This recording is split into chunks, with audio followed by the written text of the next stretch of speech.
All right, well, good morning. Let's go ahead and get started because it's getting late. Um, are they out of church, Val, or not yet? Are they out of church already, or are they still going in church? I don't know because I'm going to say they're still going for the simple reason I don't see a lot of people showing. Wow. All right, well, we'll go ahead. They can catch up.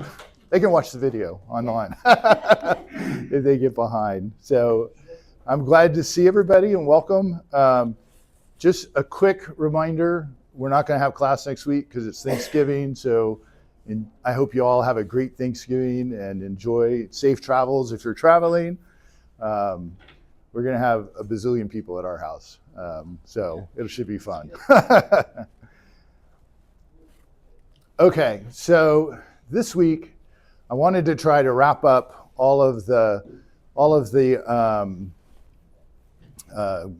Old Testament, or not the Old Testament, the Exodus story. So we're going to try to get it mostly wrapped up. There's so much to talk about. We could just talk about Exodus, honestly, all year if we wanted to. But if there's any questions afterwards, like after Thanksgiving, we're going to start moving into the conquest narratives and how Israel actually became inhabited and what happened to the Canaanites. So all of that stuff will be we'll do that, and then we'll move into talk about David, which is always exciting. So that'll be good. So, but if you ever have any other questions, or if there's a topic you would like to talk about that we haven't talked about, just let me know. I kind of ran out of, I kind of laid out a schedule, and I got to like end of March, 1st of April, and I was out of topics. So if there's like special topics that we want to talk about, just let me know, and we can always, I'm happy to do that. So it's fun. So the golden calf incident, and I want to talk about this one because, you know, this class is about history and archaeology and trying to understand the text. So we're going to kind of walk through a little bit of the text, and this was a major event, and it's something that gets pointed to a lot to talk about how it affects theology and everything. But I think it's important to kind of know the story behind the story. So if we go to Exodus, remember they all got out of Egypt. The 10 plagues we talked about last week, they escaped. They went through the Red Sea. They got past the Red Sea. All the Egyptians got wiped out. And then they headed to Mount Sinai, which is the same mountain where Moses encountered God the first time on the burning bush, right? So they all go back there. God leads them back there. And there's a whole long, probably half of the book of Exodus is all about Moses going up and down the mountain. And one of the things I do want to talk about, and as one of our special topics, is some of the significance of Mount Sinai, because it's a very interesting little analysis that a lot of scholars have done to see about, you know, comparing what happens on Mount Sinai to what happened in the temple and the temple practices, and that's a whole nother thing. So we'll come back to that. But while Moses is up on the mountain talking to God, getting the 10 Commandments, getting all of the laws, and remember we talked about sources in the Pentateuch. There's different sources that they're pulling from, and you can very clearly see those sources because they'll be talking about, here's this law, thou shalt not do this and thou shalt not do that, and then all of a sudden they put away the laws and they're just talking about going into the land. Well, that's another source. And then all of a sudden they stop talking about going into the land of Canaan and they start talking about you have to build a tabernacle and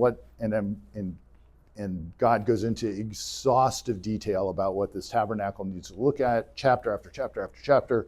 So there's all these different things that are going on from different sources that have been kind of melded together. But right in the middle of the narrative, they're like right in the middle of the discussion, they get to this point, and the scene shifts from God and Moses talking back down to the people at the base of the mountain, because they're all hanging out at the base of the mountain. And it says, when the people saw that Moses was so long in coming down from the mountain, the people gathered against Aaron. Remember, Aaron's Moses' brother. He's kind of the high priest. Moses left Aaron in charge. And they said to Aaron, come, make us a god who shall go before us. For that man Moses, who brought us out of the land of Egypt, we don't know what's happened to him. Now, he's only been gone for, I don't know, a week or two. Yeah, maybe a long time, but. Good morning. Good morning. Good morning, everybody. Welcome. How are you guys doing? Come on in.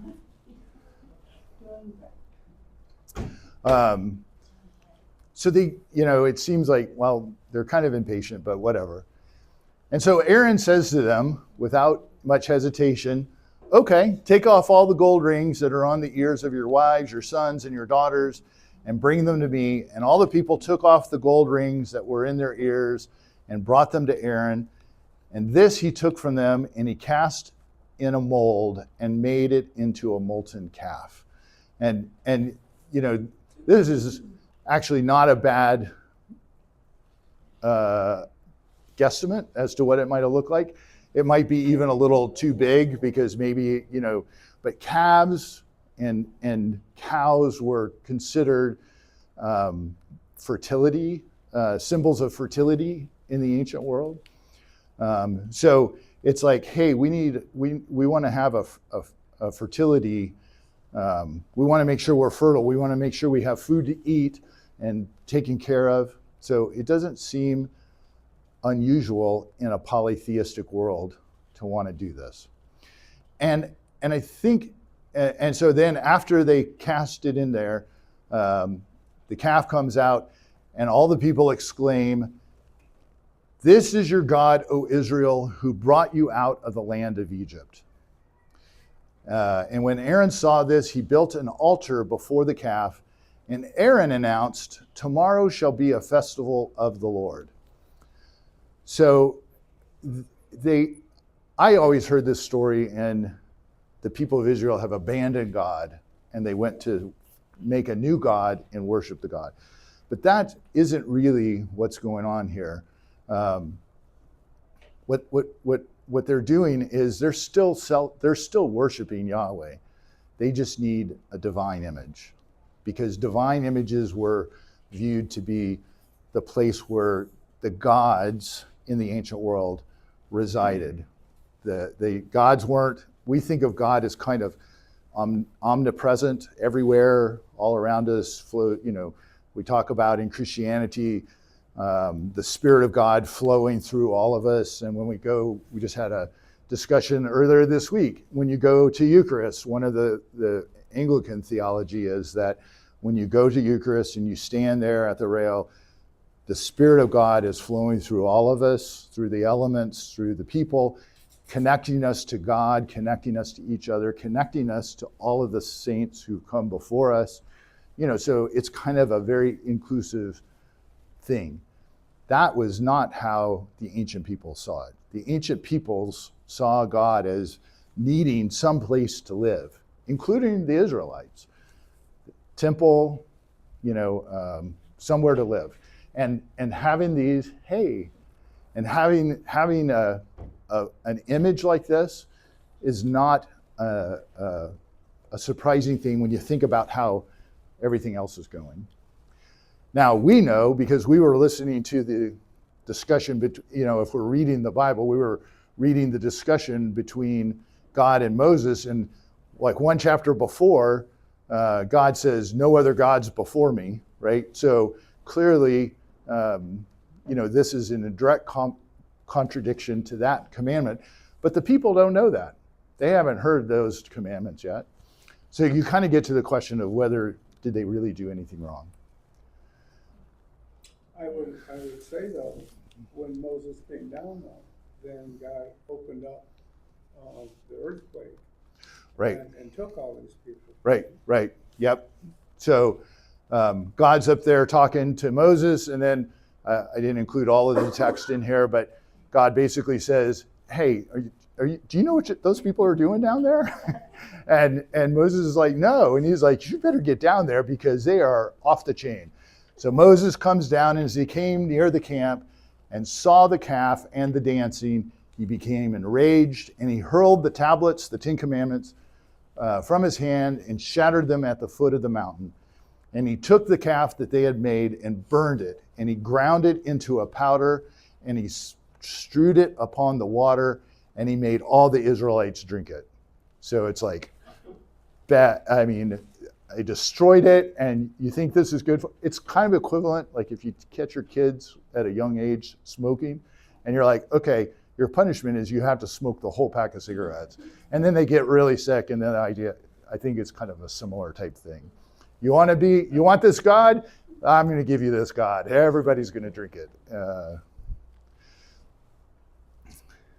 And this is my favorite passage in the Old Testament. Not my favorite, but close to my favorite.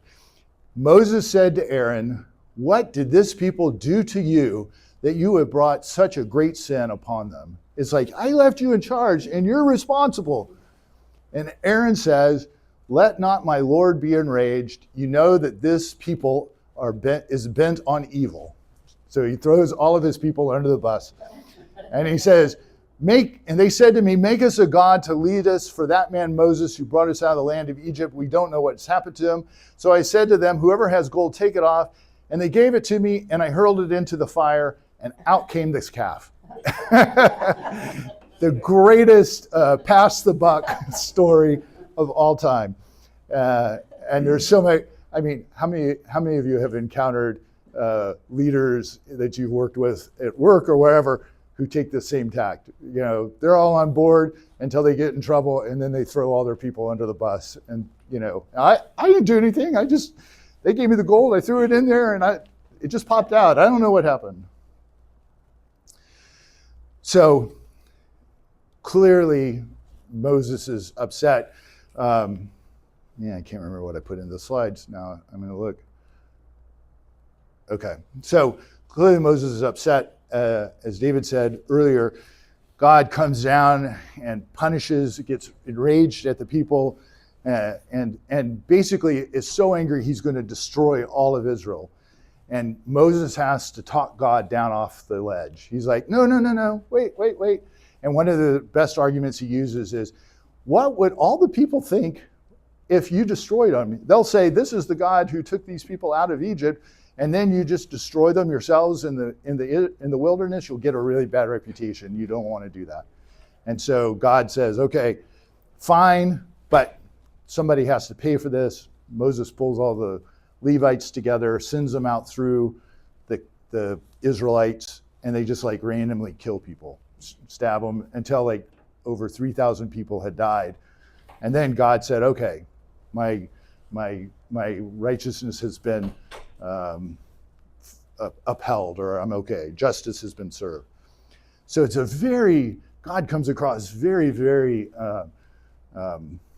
petty in my mind, and those things, and it's like, yeah, vengeful, petty. So, like I said, I kind of grew up as they abandoned God and they went and found a new God. But that's not really what happened. They're building, as I said before, they're building a new God. And honestly, because what comes right after this is they build the Ark of the Covenant. And they cover it with gold. They put the tablets in. And they haul it all around Israel and into battle. And they can win the battles when the Ark is there, and they lose the battles when it's not. It basically becomes a divine image. It is the footstool of God. It sits in the tabernacle. It sits in the temple. That's where God sits. That's the presence of God is there. And if you compare this compared to a golden calf, it's like, from a functionality standpoint in the ancient Israelite religion, it's like, what's the difference? It's like, why is this one okay and the golden calves condemned so badly? And this is a common theme through all of the ancient Near East religions. So all of them had divine images. We remember, that we probably won't talk about. But there's the story in the book of Samuel where the Israelites go to battle the Philistines. This is before Saul. And the Philistines capture the ark. Do you remember this story? And they capture it and they take it to their town and they put it in their temple next to their god. And their god is a big stone statue of a god. And they come back in the morning and the ark is sitting there, but their god has fallen over and is laying on its face in the dust in front of the ark. And the Philistines are like, what? That doesn't make sense. So they put it up again, and then they go about their business. And the next night, they come back, and the hands and the head, the statue's overturned, and the hands and the head of their god, statue of their god, their divine image, have been severed off, and it's all in pieces. And that's when the Philistines then say, "Oh, this is a power we can't deal with." It's kind of like, remember in Raiders of the Lost Ark, and the Nazis put the ark in the crate, and they burned the swastika into the side, and then they put it on the ship to take it to the island to open it up, and then they have the scene where it's sitting in the submarine hold, and all of a sudden the swastika gets burned off. You know, it's like God saying, "Nope, you can't put a claim over me like this." It's a divine image. It's where God resides.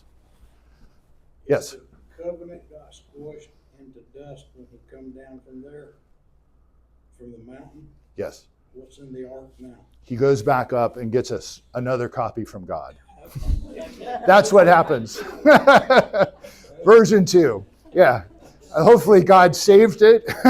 He pushed save before he printed it out on the stone and he got another copy. Yes. The Philistines then return the ark because they get overrun by rats. There's all these terrible things, and finally they get to the point and they're like, we can't deal with it, so they put it on a cart and they send it back into Israel and just like, here's your ark back because we don't want it anymore. Yeah. I know, right? They melted it all down for the calf. 1 Samuel. It's 1 Samuel. It's the first few chapters before Saul becomes king. It's one of the incidents that drive the Israelites to say, you know what, we need a king because this isn't working with us just having all these judges who we don't have any kind of real command and control here, and all these bad things happen. So, and I don't know if this is what the ark looks like. You can go and Google it and find pictures. There's some descriptions in the Bible, and it's not a bad representation. You know, these cherubim were on the sides and they had poles to carry it.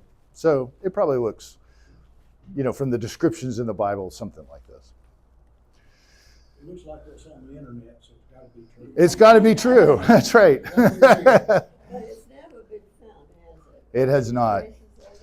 If it ever existed, it's never been found. Could you please start over? Yes. In the beginning, God created. No, it's never been found.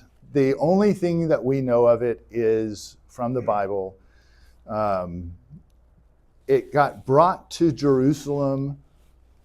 The stories are that it gets brought to Jerusalem by David. It resides in the temple. Most people think that if it did exist, and I'm not saying that it's all a fairy tale, but but if it did exist, it likely got captured and taken and stolen when the Babylonians came and destroyed the first temple and razed the city. It seems like that a few years ago I heard some reports from General News that they thought they had found traces of the Ark of the Covenant, but I forgot about it and never heard anything. Don't the Ethiopians claim? They may, yeah, that they may have the ark, yeah. I'm sticking with the fact it's in a warehouse outside of Washington, D.C. I think that's the best explanation I've come up with. It's probably the British Museum. We're in the British Museum. Everything else is in the British Museum, so it probably is there too. So the ark is basically functioning as a divine image, and having idols, having these other gods, these other divine images, was a very common thing. These are figurines that were found in an excavation just outside Jerusalem.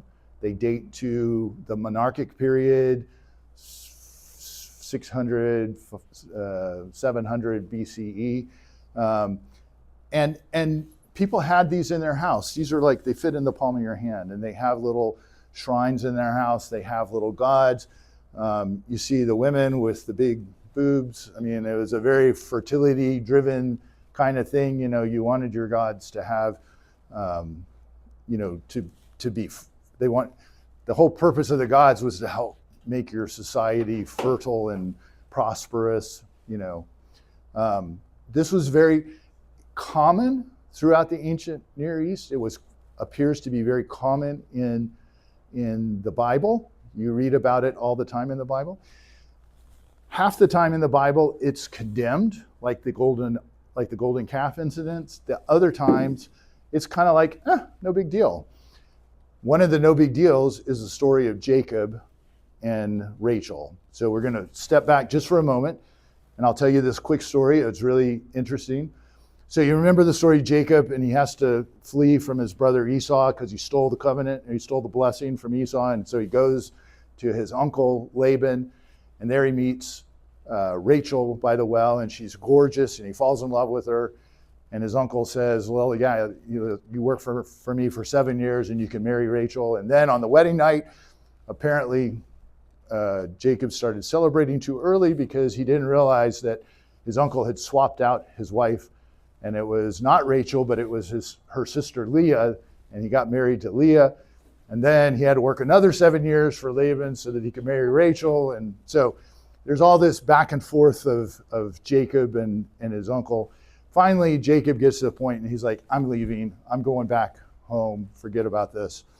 So Jacob arose and set his children and his wives on camels, which there weren't any camels, domesticated camels, at the time this story would have taken place. But just a side note, at the time it was written down, camels were in widespread use. So it's one of those little anachronistic things in the story. But he set them on the camels, and he drove away all of his livestock to go to his father Isaac in the land of Canaan. And now Laban had gone off to shear his sheep, and his daughter Rachel stole her father's household gods. And this is kind of viewed as he had a lot of wealthy people had a little shrine, and they had all their little statuettes in there to worship. Laban was a follower of the Yahweh tradition, just like Jacob was following that. So she steals all his gods. On the third day, Laban found out that Jacob had left, so he pursued him, and he finally caught up with him in the hill country of Gilead. And Laban overtook Jacob and said, "What have you done? You deceived me. You carried away my daughters like they were captives. Why did you flee secretly and deceive me and not tell me? And by the way, why did you steal my gods? You took them all." And Jacob answered, "I was afraid because I thought you would take your daughters away from me by force. But anyone with you who find your gods shall not live. In the presence of our kinsfolk, point out that I have what is yours and take it."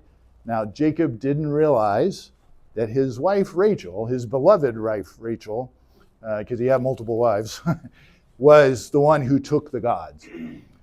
So he makes this vow, if you find them, I'm going to kill whoever took them, not knowing that it was his wife. So Laban went into Jacob's tent, and he went into Leah's tent, and he searched it, and he went into the tent of the maids, but he couldn't find them. And finally he went out of Leah's tent and went into Rachel's tent. Now she had taken the gods, but she had put them in the saddle and was sitting on top of them, so he couldn't see them. And she said to her father, "Let not my lord be angry that I cannot rise to meet you, for the way of women is upon me." And so Laban was like, "That's fine, don't get up." He looked around, couldn't find him. And then he was like, "Okay, apparently you didn't take them." I found this on the internet, a little picture of her hiding the gods. It's like it's a perfect story, of, again, getting deceived. But nothing bad happens to Jacob. Nothing bad happens to Rachel. The Bible doesn't condemn them for stealing the gods. It's just part of life. And there's other stories in Judges and in other parts of the Old Testament where people clearly have these little household idols, and they are blessed of God. They are people who are following in Yahweh's pathway. So having these kind of gods, it just seems weird. It's like, why is God so upset about the golden calf? So I think to understand what's going on, we have to skip forward several hundred years and not look at what's going on in the Exodus story. Remember, we said this is the Exodus story would have taken place maybe 12 to 1300 BCE. But skip forward to the end of Solomon. So we have Saul, David, Solomon. Solomon dies. Solomon, of course, has built all the great buildings. He built the temple. He built all the, he's credited for huge building construction throughout Israel, which we're going to cover in probably in the new year after Christmas in detail, because there's some really cool archaeological evidence of all that building campaign. But he did it all on forced labor from the southern kingdom, but also from the northern part of the kingdom. And so Solomon dies, and his son, Rehoboam, takes over. Now in the north, they have kind of a tribal leader, their head guy in the northern part of the country. His name is Jeroboam. So we got Rehoboam in the south, who's now the king, Jeroboam in the north, who's kind of like their senator or whatever you want to say, whatever tribal leader. And so Jeroboam comes to Rehoboam and he said, hey, listen, man, your dad was rough. He taxed us. He forced us to do labor, all to build this kingdom. But understand, we're all on board. We're willing to support you and have you be the king. But you just got, cut us some slack. Back off a little bit on some of the building plans and the taxation. Everybody needs to kind of, have a little bit of a break. Rehoboam goes and talks to his advisors, his father's advisors, and they're like, oh yeah, that's a really good idea. You'll win a lot of support if you do that. But then Rehoboam goes out drinking with his college buddies, and they're like, dude, you can't, you're the king, come on, you can't do that. You got to show them who's in charge here. You can't just be conciliatory. You're the king, you need to, you're in power. Show them your power. And so Rehoboam, a few months later, meets with Jeroboam again, and he's like, you think my dad was bad? It's going to get even worse. I'm going to double your taxes. I'm going to increase the forced labor. It's going to be, you guys will bow down to me. And Jeroboam's like, screw you, buddy. And so he raises up an army. The north rebels, and they separate themselves. They have a civil war, and they separate from the southern kingdom. Now, everybody's used to going down to Jerusalem to worship. And Jeroboam says, so here we have the northern kingdom in the green and in the southern kingdom, and Jerusalem is just over the border of the border between the northern and southern kingdom. And Jeroboam says, I don't want all the Israelites going to Jerusalem, because they're going to go and they're going to pay taxes to Jerusalem, to the southern kingdom. They're going to put their money when they go to worship. And he's like, that's ridiculous. I'm not sending all of my money down there to support this southern kingdom, especially when this guy's such a jerk. So he's like, we're going to make our own holy places.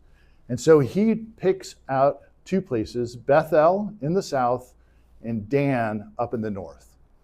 These are both sacred places established by Jacob. Jacob, whose story we just read, is kind of the hero of the northern kingdom.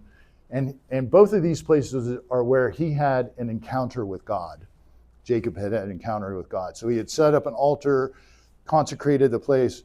Jeroboam says, we're going back to what Jacob set up.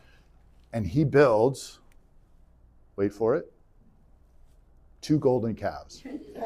And he puts the golden calf, one in Bethel and one in Dan. And so Jeroboam said, now the kingdom may well return to the house of David if these people still go to offer sacrifices in the house of the Lord in Jerusalem.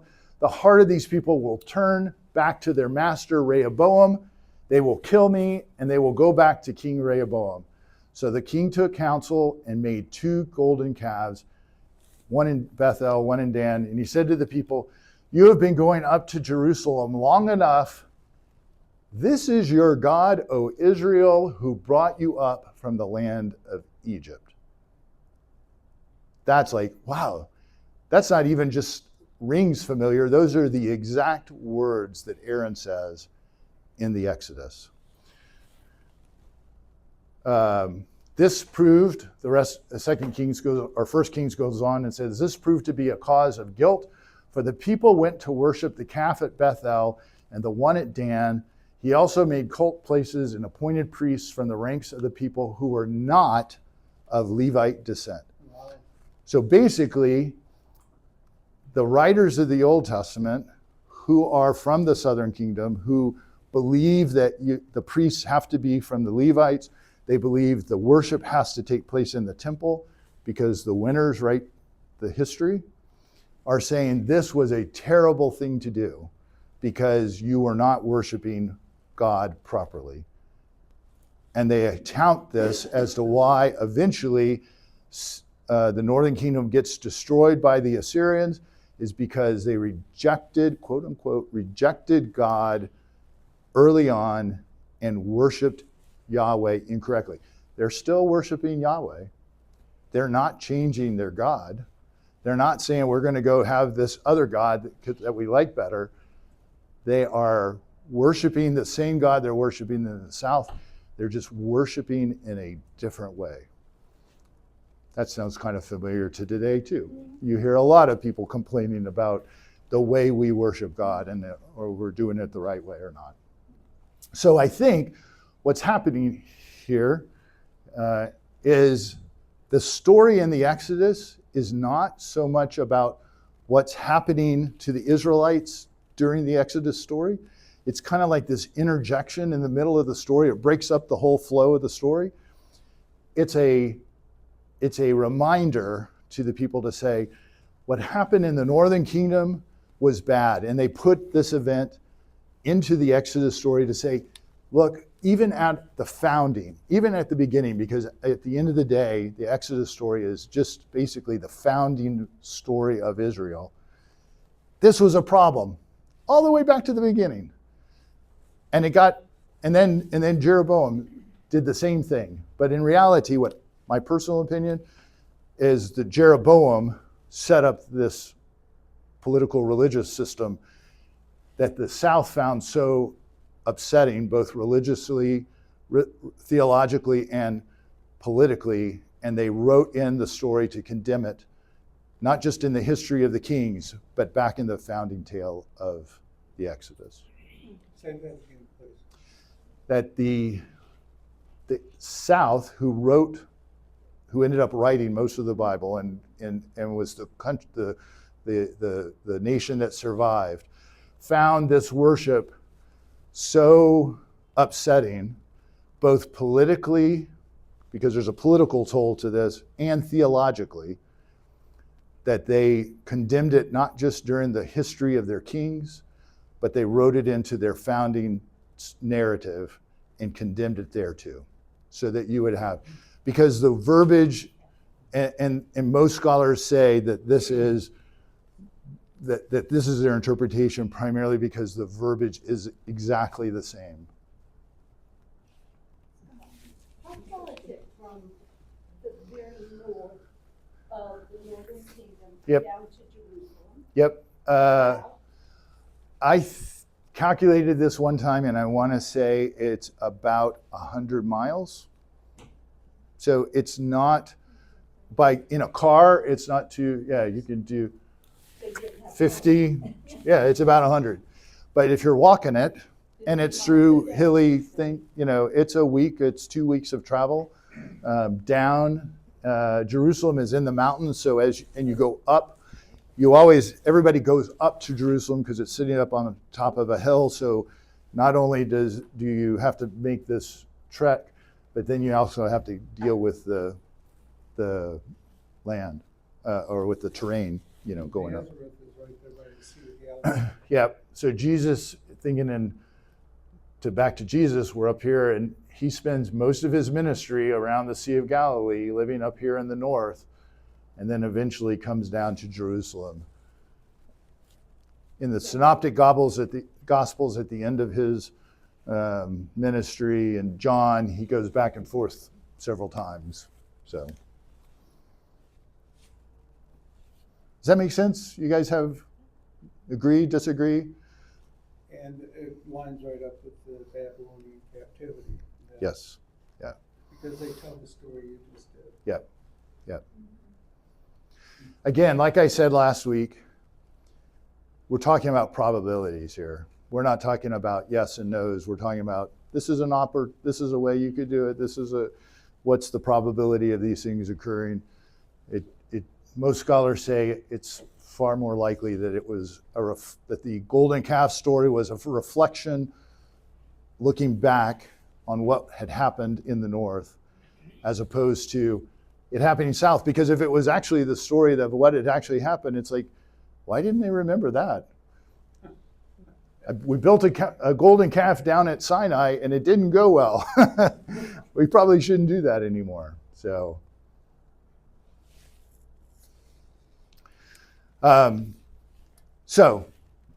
everybody good with that? Questions, comments, objections? I have just a few more minutes. What time is it? 10:55. Perfect timing. A few more things here in Numbers in the stories in the wilderness that I wanted to point out. And so eventually the Israelites leave. They're out wandering in the wilderness. And again, this is a reflection, I think you'll see, of what happens at a later time. Israel gets to this place in Shittim. I didn't name it that. It's awkward, but that's where they are. And it wasn't a great place, apparently. And the people began to have sexual relationships with the women of Moab. And they invited the people to the sacrifices of their gods, and the people ate and bowed down to their gods. And the Lord's anger was kindled against Israel. This is kind of a theme. God keeps getting angry. Why was he angry? Because of what they did with the women, With- or because of the gods? I think it was the gods, honestly. God in the Old Testament doesn't seem to be too worried about people sleeping around too much. Then one of the Israelites came and brought a Midianite woman. Now remember, where did Moses go when he left Egypt? Midian. He went to Midian. And he met his wife, who was Midianite. And his father-in-law was a high priest of the Midianites. So Moses is married to a Midianite. He's Egyptian, married to a Midianite woman. But now, several years later, they're out in the wilderness, and they brought a Midianite woman over to his companions in the sight of Moses and the whole assembly. And when Phinehas saw this, he left the assembly, and taking a spear in his hand, he followed the Israelite into his chamber, and he stabbed both of them, the Israelite and the woman, through the belly. Right in, rough.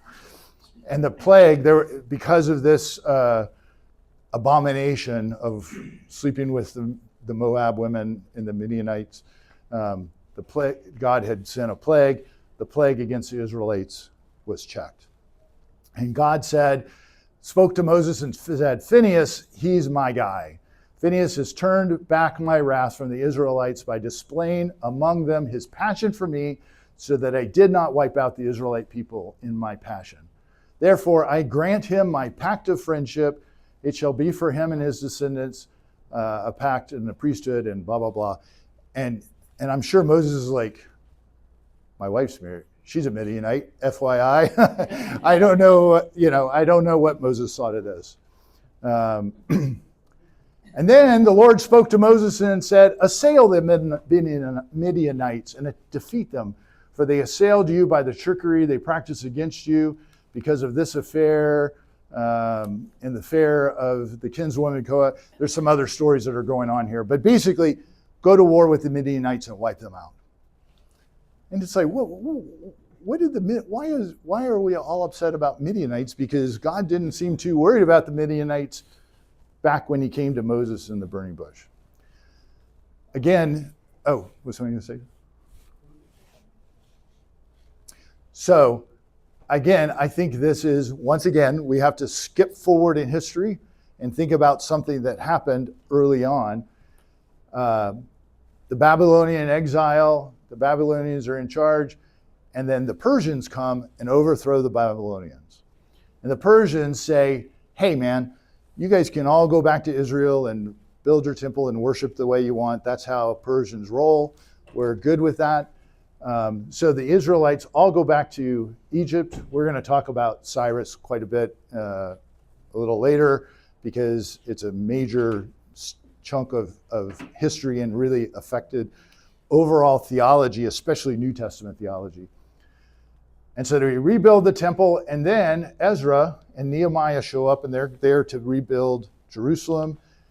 And there's a story in Ezra where the people, they all come back, and they're sitting there, and they've come back to the land, and the men have taken some of the daughters of the Canaanites, the Hittites, the Jebusites, the Moabites, the Egyptians, and they have taken their daughters as wives for themselves and for their sons. And thus the holy seed has mixed itself with the peoples of the land. And in this faithlessness, the officials and leaders have led the way. So in other words, they come back to the land. There's not a lot of women around.